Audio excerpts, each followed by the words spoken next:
سب سے پہلے یہ نوٹ کیجئے کہ نفس کا لفظ قرآن مجید میں 3 معنی میں آیا۔ ایک اس کے معنی ہے کوئی شخصیت، مکمل شخصیت، کسی کی ذات پوری کی پوری ذات۔ اب شخصیت انسان کی بھی ہے اور ایک شخصیت، ایک ذات اللہ تعالیٰ کی بھی ہے۔ لہذا یہ لفظ اگرچہ انسانی شخصیت کے لیے تو قرآن مجید میں بے شمار مرتبہ آیا، لیکن میں صرف یہ نوٹ کرا لینا چاہتا ہوں کہ اللہ کے لیے بھی لفظ نفس آیا ہے۔ حالانکہ ایک اعتبار سے یہ لفظ جو ہے گھٹیا معنی میں استعمال ہوتا ہے، یعنی نفس امارہ، لیکن یہ ہے کہ اللہ تعالیٰ کی ذات کے لیے بھی یہ لفظ قرآن مجید میں 4 مقامات پر آتا ہے، کیونکہ اس سے مراد ہے ذات باری تعالیٰ، ایک پوری شخصیت، جس کو اقبال نے اپنے لیکچرز میں کہا ہے دی انفائنائٹ ایگو، وہ جو ایک خودی ہے، انائے کبیر وہ ایک ذات ہے، وہ ایک شخصیت ہے، وہ صرف کوئی وجود مطلق نہیں ہے، وہ صرف کوئی روح کائنات نہیں ہے، وہ صرف کوئی بے جان مادہ نہیں ہے، بلکہ ایک شخصیت ہے، ایک ذات ہے، مکمل شخصیت، مکمل ذات، انائے کبیر، وہ جو انفائنائٹ ایگو۔ چنانچہ یہ نوٹ کر لیجئے، سورہ آل عمران کی آیات نمبر 28 اور نمبر 30 میں 2 مرتبہ یہ الفاظ آئے، وَيُحَذِّرُكُمُ اللَّهُ نَفْسَهُ، اللہ ڈراتا ہے تمہیں اپنی ذات سے، یعنی اللہ کی ذات سے۔ اللہ تعالیٰ تمہیں ڈرا رہا ہے کہ اس سے ڈرو، مجھ سے ڈرو۔ یہاں پر اللہ کی ذات کے لیے 2 مرتبہ نفس کا لفظ آیا، وَيُحَذِّرُكُمُ اللَّهُ نَفْسَهُ۔ اسی طریقے سے سورہ انعام میں بھی 2 جگہ پر، آیت نمبر 12 ہے اور آیت نمبر 54۔ آیت نمبر 12 میں فرمایا كَتَبَ عَلَى نَفْسِهِ الرَّحْمَةَ، اللہ تعالیٰ نے اپنی ذات پر واجب کر لی ہے رحمت۔ رحمت کو اس نے اپنی ذات پر، اپنے آپ پر واجب کر لیا۔ یہ میں اس لیے مثال دے رہا ہوں کہ اپنا آپ، اپنی ذات، اس کے لیے انسانوں کے لیے تو بے شمار مرتبہ لفظ نفس آیا ہے قرآن مجید میں، لیکن ذات باری تعالیٰ کے لیے بھی لفظ نفس کا اطلاق 4 جگہ ہے۔ سورہ انعام کی آیت نمبر 54 میں فرمایا كَتَبَ رَبُّكُمْ عَلَى نَفْسِهِ الرَّحْمَةَ، تمہارے رب نے اپنی ذات پر، اپنے آپ پر رحمت واجب کر لکھ لی۔ تو یہ 4 مقامات ہیں قرآن مجید کے جن میں ذات باری تعالیٰ پر بھی لفظ نفس کا اطلاق ہے۔ اور ایک اس وقت ذہن میں آیا ہے کہ یہ نوٹ کرا دوں کہ یہ اصول میں نے بارہا عرض کیا ہے کہ اہم مضامین قرآن مجید میں 2 دفعہ ضرور آتے ہیں۔ اب دیکھیے یحذرکم اللہ نفسہ 2 جگہ آ گئی ایک ہی صورت میں، سورہ آل عمران، کتب علی نفسہ الرحمہ یا کتب ربکم علی نفسہ الرحمہ، یہ بھی 2 مرتبہ آ گیا سورہ انعام۔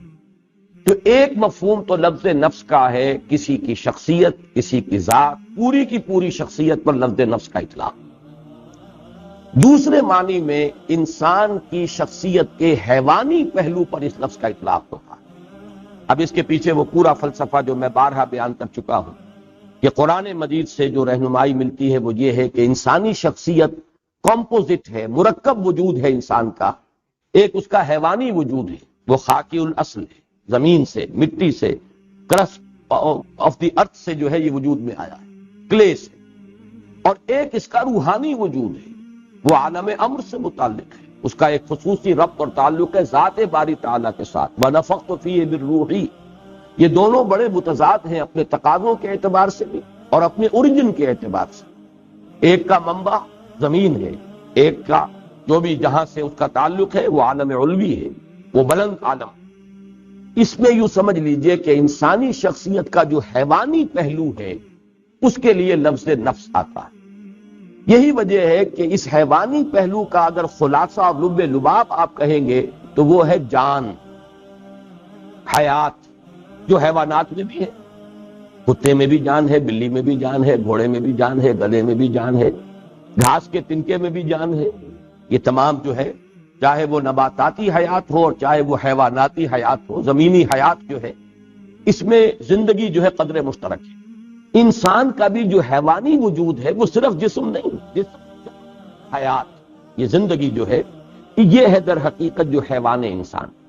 تو اس کا چونکہ لب لباب جو ہے اس حیوانی وجود کا وہ ہے جان، لائف، حیات۔ اس لیے سورہ انعام ہی کی آیت نمبر 93 میں فرمایا گیا کہ فرشتے جب روح قبض کرنے کے لیے، جان نکالنے کے لیے آتے ہیں۔ اب یہ روح قبض کرنے کا لفظ بھی میری زبان پر آ گیا غلط العام کے اعتبار سے۔ حالانکہ اس وقت جان قبض کی جاتی ہے، جان نکالی جاتی ہے، روح کا معاملہ نہیں ہے، وہ ایک علیحدہ بحث ہے۔ اس کے لیے جو الفاظ آئے ہیں اخرجوا انفسکم الیوم تجزون عذاب الہون، نکالو اپنی جانیں، آج تمہیں عذاب دیا جائے گا جو رسوائی والا عذاب ہے، رسوا کن عذاب۔ تو جان جب نکلتی ہے اس حیوانی وجود میں سے تو وجود تو یہی رہ گیا، جسم تو رہ گیا یہ، لیکن جسم تو در حقیقت مٹی کا ایک ڈھیر ہے، مٹی سے آیا ہے۔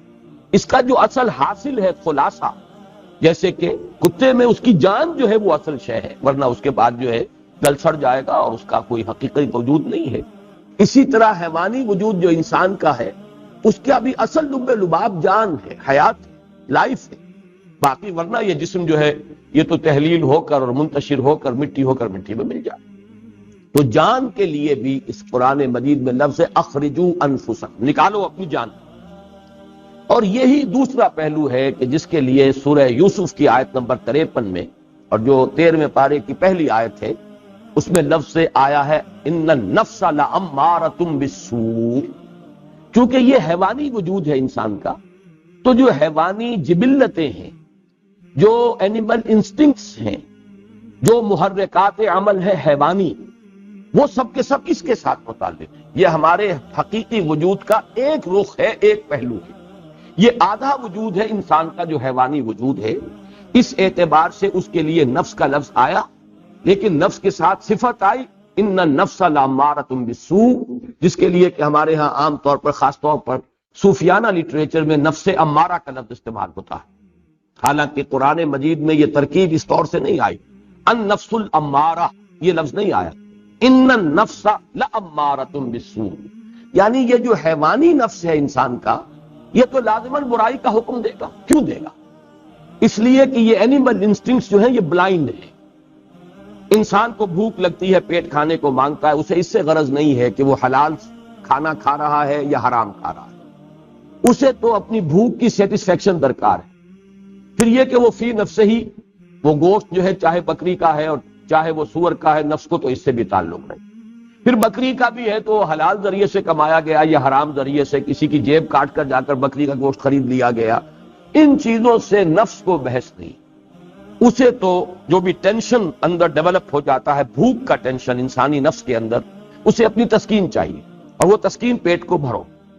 اسی طرح شہوت ہے، جنسی جذبہ ہے، وہ تو اپنی تسکین چاہتا ہے، گریٹیفیکیشن چاہتا ہے، اسے اس سے غرض نہیں حرام راستے سے ہو، حلال راستے سے ہو، برائی سے ہو، بھلائی سے ہو، جائز سے ہو، ناجائز سے، اسے اس کی کوئی غرض نہیں۔ تو یہ جو انسان کے جو حیوانی جبلتیں ہیں، حیوانی انسٹنکٹس ہیں، یہ جو اس کے محرکات عمل ہے حیوانی، یہ رجحانات و میلانات جو حیوانی ہیں، یہ چونکہ اندھے ہیں، انہیں خیر اور شر اور انہیں حلال و حرام اور جائز و ناجائز سے بحث نہیں ہے، لہذا ان کے لیے فرمایا گیا یہ تو برائی کا حکم دیں گے۔ پھر ان کے اندر بعض وہ جبلتیں بھی ہیں، جیسے کہ ایڈلر نے جس کو کہ آئیڈینٹیفائی کیا، دی ارج ٹو ڈومینیٹ، انسان چاہتا ہے کہ غلبہ حاصل کرے، دوسروں پر تفوق، حب تفوق۔ اب اس میں بھی انسان اندھا ہو جاتا ہے، جائز راستے سے ہو، ناجائز سے ہو، لوگوں کے حقوق تلف کر کے ہو، لوگوں پر اپنا جو ہے قہاری اور اپنے جبر کو مسلط کرنے سے ہو، لیکن چاہتا ہے انسان کہ اسے تفوق اور فوقیت حاصل ہو جائے۔ یہاں یہ نوٹ کر لیجئے کہ در حقیقت جدید نفسیات جو ہے وہ انسانی شخصیت یا نفسیات انسانی کے صرف اس پہلو سے بحث کرتی ہے، کیونکہ روحانی وجود اس کے دائرہ تحقیق و تفتیش سے خارج نظر آنے والا وجود یہی ہے۔ ایکسپیریمنٹ کا اگر موضوع بن سکتا ہے یہی وجود بن سکتا ہے۔ آج کل کی سائیکالوجی جو ہے وہ ایکسپیریمنٹل سائیکالوجی ہے، وہ اس کا اصل اس کی اساس فزیولوجی پر ہے۔ علم عضویات جو ہے انسان کے جو اعضاء ہیں ان کا وظائف الاعضاء، یہ اس کی بنیاد ہے اور اس کے لیے سائنٹیفک اب تحقیقات ہوتی ہیں۔ نظریاتی پہلو اس میں بہت کم رہ گیا ہے، اصل جو ہے عضویاتی پہلو ہے اور سائنٹیفک اور حقائق کے پہلو۔ تو ظاہر بات ہے اس کا موضوع بنے گا انسان کا یہ حیوانی وجود، یہی ہے کہ جس کو آپ دیکھ سکتے ہیں، اس کی تحلیل کر سکتے ہیں، اس کا تجزیہ کر سکتے ہیں۔ تو یہ جو موضوع ہے جدید نفسیات کا، اس میں کوئی شک نہیں کہ ماننا پڑتا ہے کہ بہت سے ماہرین نفسیات جو ہیں، جدید نفسیات کے ماہر، انہوں نے واقعتاً بڑی گہرائی میں مشاہدہ کیا، اگرچہ جو اس پر انہوں نے پھر جو نظریات ڈیولپ کیے ہیں کیونکہ یکرخا مطالعہ ہے ان کا، انسان کی پوری شخصیت تو ان کے موضوع غور و فکر کا موضوع ہی نہیں ہے، انسان کا جو روحانی وجود ہے وہ ان کے دائرہ تحقیق و تجسس میں آتا ہی نہیں، لہذا وہ یک طرفی بات ہے۔ جیسے کہ دجال کے بارے میں، فتنہ دجالیت کے بارے میں کہا کہ وہ یک طرفہ ایک ترقی ہے انسان کی، مادی علم کی ترقی ہو رہی ہے، ٹیکنالوجی کی ترقی ہو رہی ہے، روحانیات و اخلاقیات جو ہیں وہ پستی میں چلے جا رہے ہیں، ایک آنکھ والا معاملہ ہے۔ وہ آنکھ خوب کھلی ہوئی ہے، چاہے وہ فرائیڈ ہو، چاہے وہ ایڈلر ہو، چاہے وہ میکڈوگل ہو، چاہے وہ ینگ ہو، چاہے وہ مارکس ہو، ان تمام مفکرین نے نفسیات انسانی کا جو جائزہ لیا ہے تو ایکویٹی آف آبزرویشن جس کو ہم کہیں گے، ایکویٹی آف ویژن، دیکھا بہت ہے، بہت ایکیوٹلی مشاہدہ کیا، اس میں کوئی شک نہیں، لیکن یہ کہ اس پر پھر جو نظریات انہوں نے بنائے ہیں میں ان کی تائید نہیں کر رہا، اس وقت جو تحسین کر رہا ہوں وہ صرف ان کے گہرے مشاہدے کی، لیکن یہ کہ یہ بات نوٹ کر لیجئے کہ ان کا یہ سارا مطالعہ انسان کی حیوانی نفسیات سے متعلق ہے، انسان کی اصل انسانی نفسیات جن کو ہم کہہ سکتے ہیں کہ وہ انسان کے روحانی وجود سے متعلق ہیں، اس کے ضمن میں وہ در حقیقت ان کی تحقیق اور جستجو کا میدان ہے ہی۔ اب تیسری بات نوٹ کیجئے کہ اصلاً اسلام اور قرآن نے جو ہدایت ہمیں دی ہے اس کے بارے میں پہلی بات تو میں عرض کر چکا ہوں کہ یہ کمپوزٹ وجود ہے، حیوانی وجود اور ایک روحانی، لیکن قرآن سے ہمیں یہ معلوم ہوتا ہے کہ ایک حقیقت اور ہے انسان کے اندر جو ان دونوں کے بین بین ہے، انسان کا ایک وجود روحانی وجود، ایک حیوانی وجود، حیوانی داعیات، حیوانی محرکات، حیوانی رجحانات، حیوانی میلانات، حیوانی محرکات عمل، روح اس کے تقاضے، اس کی پل، وہ بلندی کی طرف لے جانا چاہتی ہے انسان کو، یہ پستی کی طرف لے جانا چاہتے ہیں انسان کو، لیکن ان دونوں کے مابین ایک پل اپورڈ ہے، ایک پل ڈاؤن ورڈ ہے، دونوں کے مابین ایک اور لطیف حقیقت ہے انسانی وجود کی جس کو کہا جاتا ہے قلب۔ اب یہ لطیف حقیقت کا جو لفظ میں نے استعمال کیا ہے، صوفیہ اسی کو استعمال کرتے ہیں، لطائف ثلاثہ کا میں قائل ہوں کہ قرآن مجید سے مجھے ان کا ثبوت ملا ہے۔ بعض صوفیہ نے لطائف خمسہ، لطائف ستہ، وہ اور بھی کچھ چیزیں ہیں کہ جن پر گفتگو کی ہے، لیکن بہرحال میں یا تو یہ کہ یہ سمجھ لیجئے کہ میں اپنے قصور فہم کا اعتراف کر رہا ہوں، بہرحال مجھے قرآن مجید کے اندر ان کا سراغ نہیں ہے۔ نفس جس کے بارے میں پوچھ چکا، اور جدید ماہرین نفسیات کی ساری گفتگو، بحث، تفتیش، تجسس وہ صرف اسی سے متعلق، لطیفہ روح جو بلند ہے اور لطیفہ قلب۔ اب میں آپ کو پہلے یہ عرض کر دوں کہ ان کا ایک بڑا ہی ایک ربط قائم ہوتا ہے جو فرائیڈ نے جو 3 لیولز معین کیے ہیں انسانی شخصیت کے، اور یہ میں نے جیسا کہ ابھی عرض کیا کہ میں اس کے مشاہدے کی گہرائی کا اور ایکویٹی آف آبزرویشن کا بہت قائم ہوں، اگرچہ جو نظریات اوپر اس نے بنائے ہیں وہ بڑے گمراہ کن ہیں، لیکن بنیادی آبزرویشن صحیح ہے۔ انسانی نفس میں اس کے محرکات کے اعتبار سے 3 لیولز آئیڈینٹیفائی کیے فرائیڈ نے۔ لوئسٹ ہے اڈ اور لیبیڈو۔ اڈ یا لیبیڈو یہ کیا ہے؟ یہ حیوانی جبلتیں، حیوانی تقاضے، انسان کا جو حیوانی وجود ہے اس کا جو میلان ہے، اس کا جو رجحان ہے، یہ کیا ہے؟ اڈ اور لیبیڈو، جس کا تعلق ہے بطن سے، فرج سے، حیوانی تقاضوں سے۔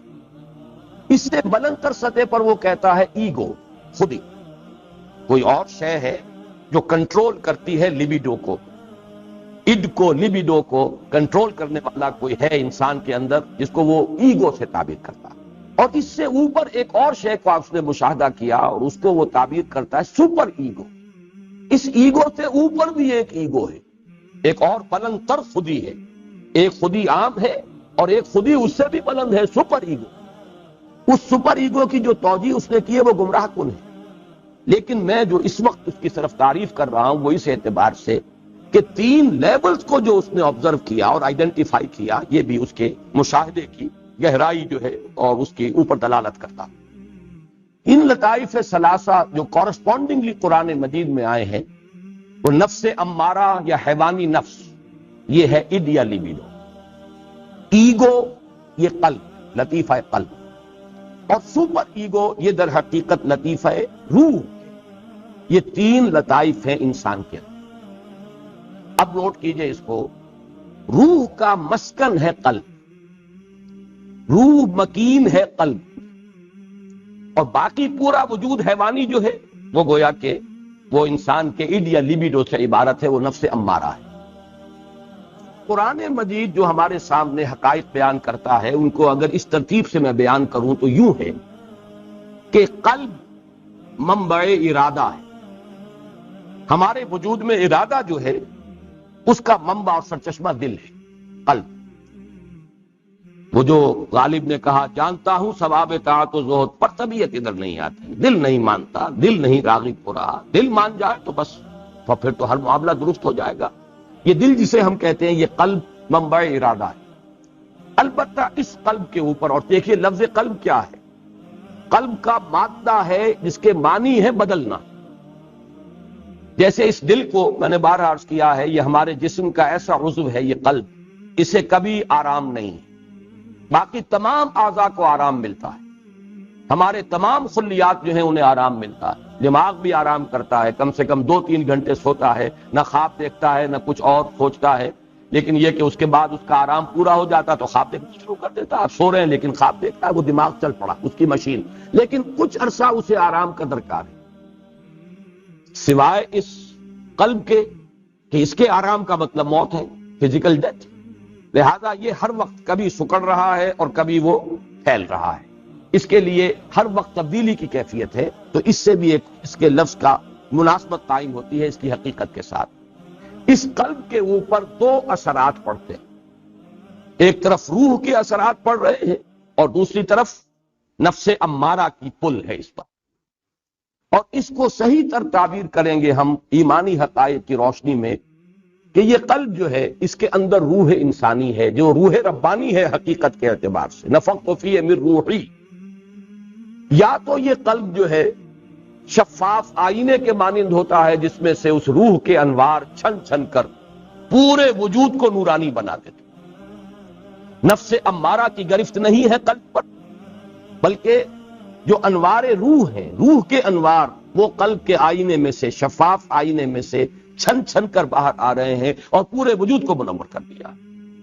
یا یہ ہے کہ اِڈ یا لیبیڈو، نفس امارہ کا اتنا تسلط ہو گیا ہے قلب پر، اس کی شہوت، اس کی خواہشات، اس کی دنیاوی جو تمنائیں اور آرزوئیں ہیں، طول عمل ہے، اس سب نے اس قلب کو سیاہ کر دیا، یا جیسے حدیث میں آتا ہے قلب کو بند کر دیا۔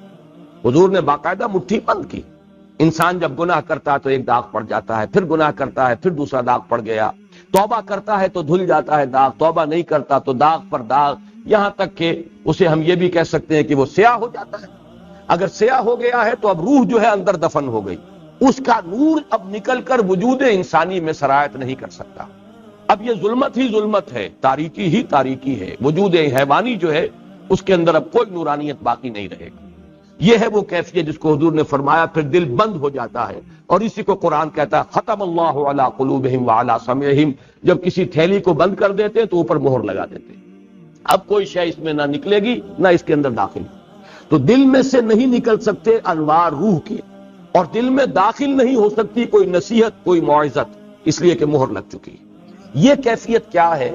یہ وہ کیفیت ہے کہ قلب انسانی پر فیصلہ کن غلبہ ہو گیا ہے، جو حیوانی میلانات ہیں، ظلمات نفس ہیں، انہوں نے ایسا تسلط کر لیا ہے کہ یا تو یوں کہیے کہ اس پر کوٹنگ آ گئی ہے، سختی آ گئی ہے دل کے اوپر، یا وہ دل کا جو باہر کا حصہ ہے وہ اتنا سیاہ ہو گیا ہے، اتنا بند ہو گیا ہے دل کہ اب اندر جو روح ہے وہ دفن ہو کر رہ گئی۔ اس کو نوٹ کر لیجئے، لفظ دفن میں خاص طور پر استعمال کر رہا ہوں اس لیے کہ ذرا آگے ہم چلیں گے۔ قد افلح من زکاہا وقد خاب من دساہا، دسا یا دسو کے معنی ہے کسی شے کو دفن کرتے ہیں، یہ لفظ آگے آ جائے گا، تیسری ہی صورت ہے، بلکہ اگلے ہفتے انشاءاللہ ہفتے کو ہم یہ سورۃ الشمس پڑھیں گے۔ اور یا پھر دوسری شکل ہے جو میں نے عرض کیا کہ اگر آئینہ قلب صاف اور شفاف ہے تو روح کے انوار اس میں سے نکل رہے ہیں اور اس نے پورے وجود حیوانی کو منور کر دیا ہے۔ یہ ہے 2 ایکسٹریم کنڈیشنز۔ اس دوسری کنڈیشن کی ایکسٹریم صورت جو ہے وہ ہے شخصیت محمدی صلی اللہ علیہ وسلم۔ یہ نہیں تھا کہ آپ کے ساتھ نفس تھا نہیں، یہ نہیں تھا کہ آپ کے اندر جو ہے جسمانی تقاضے تھے نہیں، یہ نہیں تھا کہ آپ کو بھوک نہیں لگتی تھی یا آپ کے اندر جو ہے وہ جنسی تقاضا نہیں تھے، لیکن یہ کہ اس سب کے اوپر روح محمدی کے انوار ایسے فیصلہ کن طور پر غالب ہو چکے تھے کہ پورا وجود نورانی ہو چکا تھا۔ اس اعتبار سے حضور کو اگر نور مجسم کہا جائے تو مجھے کوئی اعتراض نہیں اس معنی میں۔ وہ جس کو آگے بڑھا کر جو فلسفے اس پر ایجاد کر لیے گئے وہ علیحدہ شے ہے، لیکن اس معنی میں کہ روح محمدی صلی اللہ علیہ وسلم اتنی اس کی نورانیت قوی ہے، اور جو نفس ہے وہ حضور نے اس طور سے اس پر قابو پا لیا کہ روح کے انوار سے آپ کا پورا وجود جو ہے وہ منور ہو گیا۔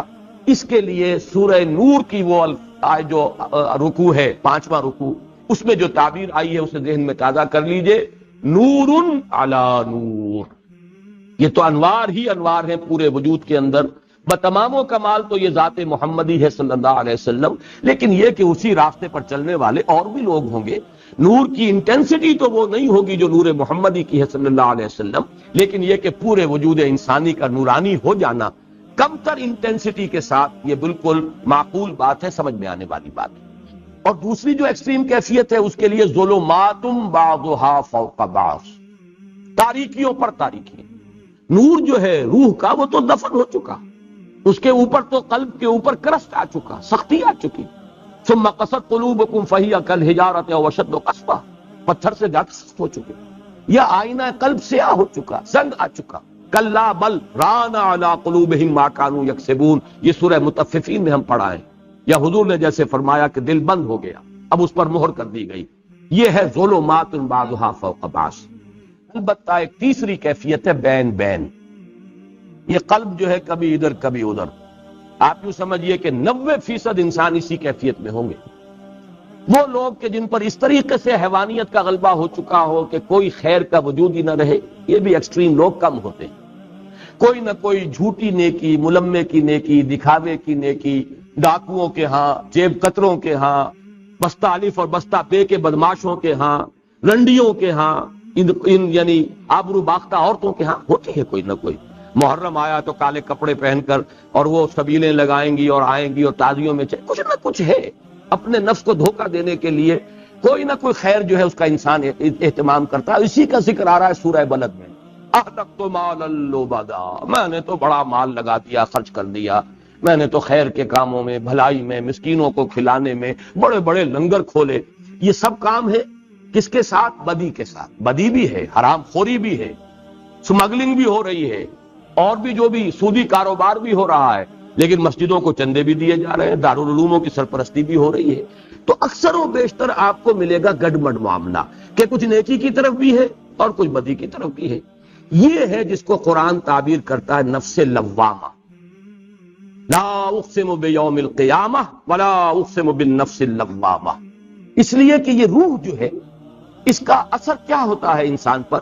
یا تو مثبت اثر ہے، نیکی کی طرف کھینچتی ہے، اس لیے کہ اس کا منبع جو ہے وہ خیر کل ہے، ذات باری تعالیٰ سے اس کا تعلق ہے تو خیر کی طرف بلائے گی۔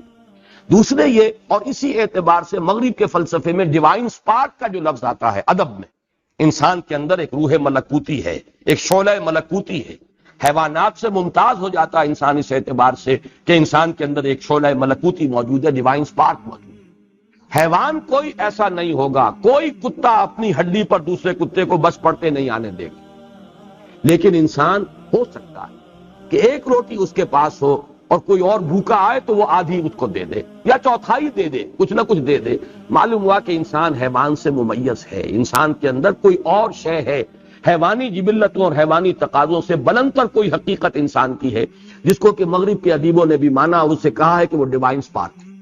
بہرحال نفس، یہ جو روح ہے انسان کے اندر، اس کا مثبت تقاضا کیا ہے؟ خیر کی طرف دعوت، اور منفی اس کا مظہر کیا ہے؟ جب انسان کسی برے کام کا ارتکاب کرتا ہے تو ملامت، اسی کو آپ کہتے ہیں کانشنس، اسی کو آپ کہتے ہیں ضمیر، اسی کو قرآن نے کہا ہے نفس لوامہ، لا اقسم بیوم القیامہ ولا اقسم بالنفس اللوامہ، یہ نفس لوامہ ہے۔ تو گویا کہ یہ جو ہماری صوفیانہ اصطلاحات ہیں، نفس امارہ، نفس امارہ سے مراد ہمارا حیوانی وجود جو بلائنڈ ہے، اسے خیر شر سے، حلال حرام سے، جائز ناجائز سے کوئی بحث نہیں۔ اگر یہ غالب آ گیا تو ظلمات بعضها فوق بعض، کوئی ملمے کی نیکی بھی نظر نہیں آئے گی، جھوٹ موٹ کی بھی کوئی روشنی نظر نہیں آئے گی۔ اور دوسرا کیا ہے؟ اگر انسان کچھ خیر کی طرف بھی چلتا ہے اپنی روح کے تقاضے کے تحت، اور اگر کوئی برا کام کرتا ہے، نفس کا غلبہ ہو گیا، شہوات کا غلبہ ہو گیا، خواہشات کا غلبہ ہو گیا، بری حرکت سرزد ہو گئی، تو پھر اندر سے وہ روح جو ہے ملامت کرتی ہے، وہ ضمیر جو ہے، مائی کانشنس از بائٹنگ می، میرا ضمیر مجھے ملامت کر رہا، یہ نفس لوامہ ہے۔ اس کو تعبیر کرتے ہیں یہ نفس کی اس سے ایک بہتر اور اعلیٰ تر شکل ہے۔ بلند ترین شکل جو ہے وہ نفس مطمئنہ، جبکہ انسان کی روح کو تمکن حاصل ہو جائے وجود انسانی پر۔ نفس ہے لیکن نفس اب انسان کو ڈکٹیٹ نہیں کر سکتا، غلط راستے پر نہیں لے جا سکتا، جس کو حضور نے تعبیر کیا ہے، چونکہ اس کی کامل مثال میں عرض کر چکا ہوں، صرف ذات محمدی ہے صلی اللہ علیہ وسلم، کہ حضور نے جب فرمایا کہ ہر انسان کے ساتھ ایک شیطان ہوتا ہے، اور کسی نے بڑی ہمت کی جو پوچھ لیا کہ حضور کیا آپ کے ساتھ بھی شیطان ہے؟ آپ نے فرمایا ہاں ہے، لیکن میں نے اسے مسلمان کر لیا، یعنی وہ شیطان بھی ہے، وہ نفس بھی ہے، لیکن میں نے اسے مسلمان کر لیا، میرا اس کے اوپر کنٹرول ہے، میں قابو یافتہ ہوں، اور جب قابو یافتہ ہوں تو میری روح جو روح کو منور کیا۔ یہ ہے وہ کیفیت جس کو نفس مطمئن۔ یہاں اب میں چاہتا ہوں کہ اس کے ساتھ دوسرا لفظ اب ایڈ کیا ہے، یا ایتھا النفس المطمئنہ۔ ابھی تک میں نے عرض کیا کہ نفس کا لفظ مکمل شخصیت کی توجیہ کے لیے بھی آتا ہے، تعبیر کے لیے۔ نفس ہمارے صرف حیوانی وجود کے تقاضے کے لیے بھی آتا ہے، جس کا خلاصہ اور لب لباب ہے ہماری جان، اور اسی معنی میں وہ نفس امارہ کا لفظ استعمال ہوتا ہے۔ پھر نفس بحیثیت کل جب آئے گا تو نفس مطمئنہ، یہ پوری انسانی شخصیت کی وہ کیفیت کہ جس میں انسان کا لطیفہ روح جو ہے اس درجے غالب آ چکا ہے پورے وجود پر کہ وہ لطیفہ نفس جو ہے وہ ہوتے ہوئے بھی غیر مؤثر ہو گیا، اور تمکن حاصل ہو گیا اس کے پورے وجود پر، حکمرانی اور تسلط جو ہے وہ ہو گیا ہے اس کے روحانی بھی۔ اب مطمئنہ کسے کہتے ہیں؟ اطمئنان، یہ ہم اردو میں اس کو لکھتے ہیں تو اطمینان لکھتے ہیں یہ کے ساتھ، عربی میں اصل میں یہ لفظ ہے اطمئنان حمزہ کے ساتھ۔ هو الاستقرار والثبات، کسی چیز پر جم جانا، یہ ہے در حقیقت اطمینان کا اصل مطلب۔ اس اطمینان کے دو رخ ہیں، اور یہ میں اس مرتبہ اپنے حقیقت ایمان والی بحث میں ایمان کا امن سے تعلق اس میں تفصیل سے بیان کر چکا ہوں اس مرتبہ کے محاضرات۔ انسان کو دو قسم کے اطمینان درکار ہے، ایک ذہنی اطمینان، اور اس کو ہم ذہنی سکون سے بھی تعبیر کرتے ہیں، ایک قلبی اطمینان یا قلبی سکون، اسے اطمینان کہیں، سکون کہیں، امن کہیں، تینوں الفاظ یہاں ہم معنی ہو جائیں گے۔ ذہنی اطمینان، قلبی اطمینان، ذہنی سکون، قلبی سکون، ذہنی امن اور قلبی امن۔ ذہنی امن کیا ہے؟ اس کائنات کے جو اصل بنیادی حقائق ہیں ان پر انسان کا دل، اللہ ہے، اللہ ہے، مجھے یقیناً اس کے حضور میں جانا ہے، میں وہیں سے آیا ہوں، انا للہ و انا الیہ راجعون، میری اصل زندگی آخرت کی زندگی ہے، مرنے کے بعد جی اٹھنا ہے۔ یہ جب ہے ہو جاتا ہے، اب اس میں شکوک نہ رہے، شبہات نہ رہے، وہ بات نہ ہو کہ ان نظن الا ظنا وما نحن بمستيقنين، گمان سا تو ہوتا ہے لیکن یقین نہیں ہوتا، یہ نہیں، بلکہ جسے کہا گیا سورہ حجرات میں انما المؤمنون الذين آمنوا بالله ورسوله ثم لم يرتابوا، ہرگز نہ کرے۔ یہ ہے ذہنی اطمینان، انسان کو معلوم ہے میں کہاں سے آیا ہوں، کہاں جا رہا ہوں، مبدأ و معاد، جس کے لیے میں نے وہ شعر سنایا ہے بارہا کہ اگر یہ انسان کو معلوم نہیں تو اس کی مثال اس بے لنگر کے جہاز کی سی ہے۔ ایک ایسا مسافر جسے یہی معلوم نہیں میں چلا کہاں سے تھا، میرا گھر کہاں ہے اور جا کہاں رہا تھا، جس کی یادداشت کہیں، میموری جو ہے اس کی کہیں اثناء سفر میں اس کی زائل ہو گئی، اسے یاد ہی نہ رہا، اس کی کیفیت کیا ہے؟ نہ ہاتھ باغ پہ ہے نہ پا ہے رکاب میں، البتہ یہ کہ وہ رخش عمر جو ہے وہ چل رہی ہے، راہ میں ہے رخش عمر، کہاں دیکھیے تھمے کیا معلوم کہاں جا کے رک جائے گی، یا جس کی بہتر تعبیر یہ ہے کہ نہ ابتدا کی خبر ہے نہ انتہا معلوم، رہا یہ وہم کہ ہم ہیں تو یہ بھی کیا معلوم۔ یہ اسکیپٹسزم ہے، ایگنوسٹسزم ہے، لا ادریت ہے، ارتیابیت ہے، اس شکوک ہے، شبہات ہیں، کسی شے پر یقین نہیں، یہ ذہنی خلجان ہے انسان کا۔ اور قلبی اطمینان کیا ہے؟ قرآن مجید کی اصطلاح میں اس کا نام ہے زوال خوف و حزن. نہ خوف رہے نہ حزن رہے. کچھ نہیں ہوگا جب تک کہ اللہ کا اذن نہ ہو. وہ میرا مولا ہے، ہوا مولانا، تو کس بات کا خوف؟ جو ہوگا خیر ہوگا، اس لیے کہ بیدک الخیر، اللہ کے ہاتھ میں خیر ہی خیر، تو ڈر کس کا؟ اور جو کچھ ہوا اس کے کیے سے ہوا، اس کے فیصلے سے ہوا، اس میں یقیناً خیر ہے. راضی برضائے رب، اللہ کی رضا پر انسان راضی ہے. زوال خوف و حزن یہ ہے قلب کا اطمینان. تو نفس مطمئنہ اصل میں اسے کہا جائے گا. یہ در حقیقت معرفت اور ایمان ہی کی انٹینسٹی کا نام ہے. اسی کے لیے دوسری اصطلاح احسان ہے. احسان اس کا عملی پہلو ہے، اور اس کی داخلی کیفیت جو ہے وہ اطمینان والی، ذہن بھی مطمئن اور دل ٹھکا، دل بھی قائم. اس کے اندر خوف اور حزن کے کیفیتیں جو ہیں وہ سوائے جیسے کہ میں نے کل عرض کیا تھا ایک طبعی سا اثر. اگر کسی چیز نے کاٹا ہے، ایک دم ہاتھ جو ہے آپ کا ہل گیا، درد محسوس ہوا، ٹھیک ہے، یہ طبعی اثر ہے اس کا، لیکن نفسیاتی اثر نہیں کہ اس کی وجہ سے کوئی غم لاحق ہو جائے، کوئی انسان کے اوپر جو ہے مایوسی کی کیفیت طاری ہو جائے، کوئی زبان سے اللہ کے لیے شکوہ اور شکایت کے الفاظ نکل جائیں، نالا و شیبت، یہ نہیں، بلکہ یہ کہ اس کے اوپر ضبط ہے مکمل. یہ ہے در حقیقت زوال خوف و حزن. الا ان اولیاء اللہ لا خوف علیہم ولا هم یحزنون. تو اب یوں سمجھیے کہ لفظ احسان، لفظ مرتبہ ولایت، الا ان اولیاء اللہ لا خوف علیہم ولا هم یحزنون، یہ دونوں مساوی ہیں نفس مطمئنہ کی. جو کیفیت اس لفظ احسان میں ہے، جو کیفیت مرتبہ ولایت کی ہے، وہی نفس مطمئنہ ہے. البتہ اب آخری بات جو اس کے لیے میں عرض کرنا چاہتا ہوں وہ یہ ہے، اس صورت میں خاص تعلق کیا ہے اس نفس مطمئنہ کا.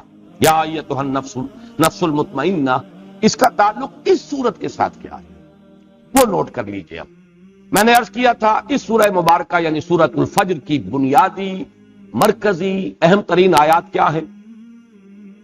فَأَمَّا الْإِنسَانُ إِذَا مَا ابْتَلَاهُ رَبُّهُ فَأَكْرَمَهُ وَنَعَّمَهُ فَيَقُولُ رَبِّي أَكْرَمَنِ وَأَمَّا إِذَا مَا ابْتَلَاهُ فَقَدَرَ عَلَيْهِ رِزْقَهُ فَيَقُولُ رَبِّي أَهَانِ.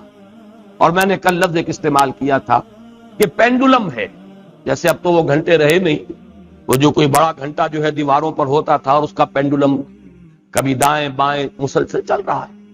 یہ پینڈولم سمجھیے کہ انسان پر جو حالات وارد ہوتے ہیں اس دنیا میں، اگر خوشگوار حالات ہیں، کھانے کو فراوانی سے مل رہا ہے، آسائش ہے، آرام ہے، شہرت بھی اچھی ہے، دنیا میں عزت بھی ہے، اب خوش ہے انسان، دل کی کلی کھلی ہوئی ہے. ذرا تکلیف آ گئی، ذرا مصیبت آ گئی، تنگی آ گئی، کوئی اور کسی اعتبار سے نقصان ہو گیا، اب انسان پر گھٹن طاری ہو گئی اور اس کی ایک مایوسی کی سی کیفیت طاری ہو گئی. یا تو پھولے نہیں سما رہا یا مایوس ہو گیا. یہ ہے پینڈولم. جتنا جتنا اس پینڈولم کا سوئنگ زیادہ ہوگا اتنا ہی انسان معرفت سے محروم اور حقیقت سے محجوب ہے. یہ انورسلی پروپورشنل ہوگا معاملہ. جتنی معرفت میں بلندی ہوگی، ترقی ہوگی، پینڈولم کا سوئنگ کم ہو جائے گا، یہاں تک کہ معرفت کا ایک مقام وہ آئے گا چٹان کے مانند انسان کھڑا ہو، کوئی کیفیت اس پر اثر انداز نہیں ہو رہی. جیسے چٹان ہے، کوئی بہت منہ زوردار دریا ہے اور اس کی موجیں آ کر تھپیڑے لگا رہی ہیں، چٹان کو کوئی نقصان نہیں، اس پر کوئی اثر نہیں. یا کوئی بڑا سا پتھر بھی آ گیا لڑکتا ہوا پانی کے اندر، دریائے کنہار میں تو نظر ہی آ جائے گا آپ کو، لیکن اس چٹان سے کیا کرے گا؟ سر پھوڑے گا اور خود چل دے گا، خود ٹوٹ جائے گا. چٹان کو کچھ نہیں کہہ سکتے. وہ چٹان کے مانند بدلتے ہوئے حالات میں انسان اگر قائم ہے، یہ ہے نفس مطمئن. خوشی آ گئی تو ٹھیک ہے، اللہ کا فضل ہے، اللہ کا شکر ہے، لیکن یہ کہ اس کے اوپر اترانا، فرح فخور، نہیں، یہ کیفیت نہیں ہو سکتی. اسی طرح تکلیف آ گئی، اللہ کی طرف سے ہے، آزمائش ہے، اس میں بھی میرا کوئی خیر مضمر ہے. اگر کوئی عزیز فوت ہو گیا، اللہ کی شے تھی، اللہ نے لے لی. جیسے کہ میں نے کئی مرتبہ آپ کو سنایا، میرے والد مرحوم نے اپنا مشاہدہ بیان کیا. حالانکہ وہ کوئی زیادہ مذہبی شخصیت نہیں تھے، خاص طور پر یہ تصوف کے کوچے میں ان کا کوئی بھی ان کا گزر نہیں تھا. لیکن ایک بزرگ تھے ہمارے حصار میں، جو میرا قصبہ ہے، ذاتی میری پیدائش کا مقام بھی ہے، اور وہیں تقریباً یوں سمجھیے کہ زندگی کے 15 برس گزرے ہیں. تو وہاں ایک بزرگ تھے مظفر علی خان، اور ان کے پھر یہ جو خلیفہ تھے عبد الصمد خان، وہ ہیں جو رڈالہ خرد میں دفن ہیں، اور جن کے نام کی تختی لگی ہوئی ہے، مسلم مسجد کا سنگ بنیاد انہوں نے رکھا تھا۔ ان کے جو بزرگ تھے، ان کے جو مرشد تھے مظفر علی خان، ان کا مشاہدہ والد صاحب نے خود بتایا ہے۔ 1919 میں غالباً کوئی پلیگ آئی تھی یا کوئی بہت بڑا انفلوئنزا آیا تھا، بڑی ایک وبائی کیفیت تھی۔ 2 جوان بیٹے ان کے، اور یہ کیمبل پور کی طرف کے پٹھان تھے، یعنی سرخ و سفید رنگت کے بڑے خوبصورت 2 بچے۔ ایک دن ایک گیا، اگلے دن دوسرا گیا۔ والد صاحب کہتے ہیں کہ میں ان کے پاس گیا ہوں، خیال تھا یہ کہ کچھ دیکھیں گے لوگ، تعزیت کر رہے ہوں گے، لیکن ان کا چہرہ جیسے ہمیشہ دمکتا ہوا ہوتا تھا ویسے ہی دمکتا ہوا اس دن بھی تھا۔ کوئی تعزیت کرتا تھا، کہتا بھائی ٹھیک ہے، کوئی بات نہیں، اللہ کی چیز تھی، اللہ نے لے لی، وہ کہیں ختم تو نہیں ہو گئے، اللہ کے ہاں چلے گئے ہیں۔ یعنی یہ کہ موت زندگی کا وقفہ ہے، یعنی آگے بڑھیں گے دم لے کر۔ جہاں میں اہل ایمان صورت خورشید جیتے ہیں، ادھر ڈوبے ادھر نکلے، ادھر ڈوبے ادھر نکلے، فرق کیا ہے؟ آپ کا بچہ امریکہ چلا گیا ہے تو کوئی رنج اور افسوس تو نہیں ہوتا۔ اسی طریقے سے اگر بچہ فوت ہو جائے تو وہ کہیں ختم تو نہیں ہو گیا، وہ چلا گیا ہے، دوسرے عالم میں منتقل ہو گیا۔ صرف یہ کہ امریکہ اسی عالم کی ایک جگہ ہے اور وہ عالم دوسرا ہے، وہ انسین ہے، وہ ہمارے لیے اس وقت غیب کے پردے میں جو ہے وہ مستور ہے۔ یہ کیفیت ہے اصل میں نفس مطمئنہ۔ میں اس کے لیے آج 4 آیتیں آپ کو سنانا چاہتا ہوں۔ یہ پینڈولم کا سوئنگ جو ہے اس کو ذہن میں رکھیے۔ سورہ بنی اسرائیل کی آیت نمبر 83، وَإِذَا أَنْعَمْنَا عَلَى الْإِنسَانِ أَعْرَضَ وَنَأَىٰ بِجَانِبِهِ، جب ہم اس انسان پر نعمتوں کی بارش کرتے ہیں تو اعراض کرتا ہے، ہمیں بھول جاتا ہے، پہلوت ہی کر جاتا ہے۔ وَإِذَا مَسَّهُ الشَّرُّ كَانَ يَئُوسًا، اور جب کوئی تکلیف آتی ہے بالکل مایوس ہو کر، چرمر ہو کر رہ جاتا ہے کہ اب کوئی اس کی زندگی میں نہ کوئی عزم ہے نہ ارادہ ہے، کمر ہمت ٹوٹ گئی۔ یہ ہے وہ جو میں جس کو کہہ رہا ہوں پینڈولم کا سوئنگ۔ اسی طرح سورہ شورى میں فرمایا وَإِذَا أَذَقْنَا الْإِنسَانَ مِنَّا رَحْمَةً فَرِحَ بِهَا، جب ہم انسان کو اپنے پاس سے رحمت کا مزہ چکھاتے ہیں تو بڑا فرح فخور اتراتا ہے، پھولے نہیں سماتا۔ وَإِن تُصِبْهُمْ سَيِّئَةٌ فَإِنَّ الْإِنسَانَ كَفُورٌ، اور اگر کوئی برائی ان پر آ جاتی ہے تو پھر انسان ناشکرا، بھول جاتا ہے کہ ہم نے کبھی اس پر احسان بھی کیا تھا، کوئی نعمت بھی اسے دی تھی، بھول گیا اور بالکل ناشکرا ہو گیا۔ اسی طرح سورہ ہود میں فرمایا وَلَئِنْ أَذَقْنَا الْإِنسَانَ مِنَّا رَحْمَةً ثُمَّ نَزَعْنَاهَا مِنْهُ إِنَّهُ لَيَئُوسٌ كَفُورٌ، اگر ہم انسان کو اپنی طرف سے رحمت کا مزہ چکھاتے ہیں پھر سلب کر لیتے ہیں اس سے، وہ نعمت چھین لی، پھر وہ بالکل مایوس اور ناشکرا ہو کر رہ جائے۔ سورہ حامیم السجدہ میں فرمایا لا یسأم الانسان من دعاء الخیر وان مسہ الشر فیئوس قنوط، انسان خیر کی طلب میں تو لگا ہی رہتا ہے، مانگتا ہی رہتا ہے اللہ تعالیٰ سے، لیکن اگر کہیں تکلیف آ گئی تو پھر وہ بالکل مایوس، یئوس فعول کے وزن پر بالکل مایوس، اور اسی میں آپ کو معلوم ہے اسی کیفیت میں بہت سے لوگ خودکشی کر جاتے ہیں۔ یئوس کفور اور یئوس قنوط، بالکل نا امید، اللہ تعالیٰ کی رحمت سے بالکل آس توڑ دینے۔ یہ ہے اصل میں وہ پینڈولم کا سوئنگ۔ یہ سوئنگ جتنا زیادہ ہے انسان معرفت سے اتنا ہی محروم ہے، محجوب عن الحقائق۔ جتنی معرفت بڑھتی چلی جائے گی، ایمان کی روشنی سے باطن منور ہوتا چلا جائے گا، اتنا ہی یہ پینڈولم جو ہے اس کی سوئنگ کم ہو جائے گی، یہاں تک کہ ایک مقام وہ بھی ہے کہ چٹان کے مانند انسان کھڑا ہو۔ اگرچہ ہے تو وہ ایک گانا اور فلمی گانا، لیکن یہ کہ لا محالہ میرے ذہن میں وہ آ جایا کرتا ہے، اس لیے کہ غالباً وہ فلمی گانا نہیں ہے۔ ویسے یہ کہ پنکج ملک نے بھی گایا تھا اس کو اور مجھے وہ بہت پسند ہے۔ اب تو اگرچہ سال بیت گئے، کبھی سننے کا موقع نہیں ہوا، لیکن سیگل کی آواز میں بھی سردی گرمی نرمی سختی ایک سانچے میں ڈھال، جگ میں چلے پون کی چال، سے ہوا چلتی ہے، انسان دنیا میں ایسے رہے، ہوا متاثر نہیں ہوتی۔ سردی گرمی نرمی سختی، کبھی نرمی آ گئی کبھی سختی آ گئی، کبھی گرمی آ گئی کبھی سردی آ گئی، لیکن متاثر نہ ہو انسان۔ بازار سے گزرا ہوں خریدار نہیں، ایسے گزر جاؤ، یہی بات ہے۔ اس کو مختلف پیرایوں میں کہا گیا ہے۔ کافر کی یہ پہچان کے آفاق میں گم ہے، اور مومن کی یہ پہچان کے گم اس میں ہے آفاق۔ ہوا جو ہے وہ اوپر ہی اوپر چل رہی ہے، وہ بدلتے ہوئے حالات سے زیادہ متاثر نہیں ہوتی، لیکن زیادہ صحیح لفظ اس کے لیے چٹان ہے۔ چٹان کے مانند انسان کا اندرونی شخصیت کھڑی ہوئی ہو، متاثر نہ ہو بدلتے ہوئے حالات سے۔ یہ ہے یا ایتھا النفس المطمئنہ، اس کے لیے وہ نوید ہے، اس کے لیے خوش آمدید تہنیت۔ ارجعی الی ربک راضیۃ مرضیہ، یہ الفاظ بارہا آئے ہیں، رضی اللہ عنہم ورضوا عنہ، اللہ ان سے راضی، وہ اس سے راضی۔ دنیا میں بھی راضی برضائے رب تھے اور آخرت میں بھی اللہ تعالیٰ انہیں راضی کرتے ہیں۔ وَلَسَوْفَ يُعْطِيكَ رَبُّكَ فَتَرْضَىٰ وَلَسَوْفَ يَرْضَىٰ، سورۃ اللیل ختم ہوگی اس پر، وَلَسَوْفَ يَرْضَىٰ، اور سورۃ الضحیٰ میں آئے گا وَلَسَوْفَ يُعْطِيكَ رَبُّكَ فَتَرْضَىٰ۔ بندے سے اللہ راضی اور بندہ اپنے رب سے راضی۔ اس دنیا میں راضی برضائے رب، بروں کشید ز پیچا کے ہست و بود مرا، چہ اقدہا کے مقام رضا کشود مرا۔ دنیا میں اللہ کے رضا پر راضی رہو گے، اللہ وہاں تمہیں راضی کر دے گا۔ یہ ہے یا ایتھا النفس المطمئنہ ارجعی الی ربک راضیۃ مرضیہ فادخلی فی عبادی، اب داخل ہو جا میرے خاص بندوں میں، میرے مقربین بارگاہ میں، ان کے زمرے میں، صدیقین کا جو مقام ہے، جیسے کہ فرمایا گیا جو اللہ اور اس کے رسول کی اطاعت کو اپنے اوپر لازم کر لے، فَأُولَٰئِكَ مَعَ الَّذِينَ أَنْعَمَ اللَّهُ عَلَيْهِم مِّنَ النَّبِيِّينَ وَالصِّدِّيقِينَ وَالشُّهَدَاءِ وَالصَّالِحِينَ وَحَسُنَ أُولَٰئِكَ رَفِيقًا۔ آؤ اب تم شامل ہو جاؤ میرے ان بندوں میں، میرے جو خاص مقربین بارگاہ ہیں، وَادْخُلِي جَنَّتِي، اور داخل ہو جاؤ میری جنت میں۔ یہاں لفظ جنتی جو ہے یہ میرے نزدیک اس بلند ترین جنت کی تعبیر کے لیے لفظ آیا ہے، میری جنت۔ میں نے جیسا کہ کل عرض کیا تھا اور اس کے لیے بھی آج میں حوالہ دینا چاہتا ہوں، اس لیے کہ ذہن میں آیا کہ وہ حوالہ بھی اس وقت نوٹ کرا دوں۔ جنت کے بارے میں قرآن مجید میں سورہ حدید میں تو فرمایا گیا اس جنت کا پھیلاؤ آسمان اور زمین جتنا ہے۔ سابقوا الی مغفرۃ من ربکم وجنۃ عرضها کعرض السماء والارض، مسابقت کرو، دوڑو، ایک دوسرے سے آگے نکلو اپنے رب کی مغفرت کے حصول کے لیے اور اس جنت کے حصول کے لیے کہ جس کا پھیلاؤ، جس کا عرض جو ہے آسمان اور زمین جتنا ہے۔